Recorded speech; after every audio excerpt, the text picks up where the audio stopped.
केस गळतीवरती रामबाण उपाय. ही कढीपत्त्याची चटणी करायला सोपी आणि एकदा केली तर तुम्ही महिनाभरासाठी सुद्धा स्टोअर करून ठेवू शकता.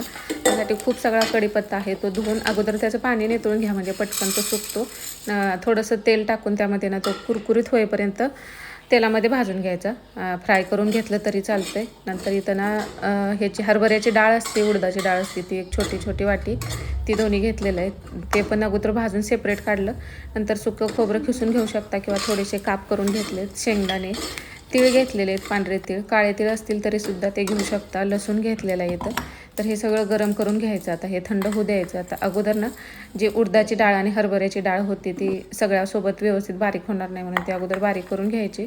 नंतर तीळ, खोबरं, शेंगदाणं, लसूण आहे ते बारीक करायचं. त्यामध्ये चिंच टाकलेले आणि जिरेपूड पण टाकलेले, 2 चमचे एवढे जिरेपूड आहे. गूळ टाकलेला आहे, मिरची पावडर टाकायचे, मीठ टाकलेलं आहे चवीपुरतं आणि हे सगळं बारीक करून घ्यायचं.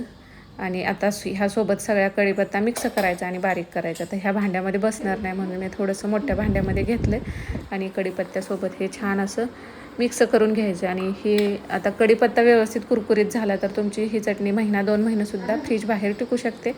कढीपत्त्यात ओलावा राहिला असेल तर मग तुम्ही ती फ्रीजमध्ये ठेवूनसुद्धा स्टोअर करू शकता. रोज जेवणासोबत म्हणजे प्रत्येक जेवणात तुम्ही 1-1 चमचा ही चटणी खाल्ली तरी केस गळतीवरती खूप फरक पडतो. तर नक्कीच तुम्ही पण ही चटणी ट्राय करू शकता.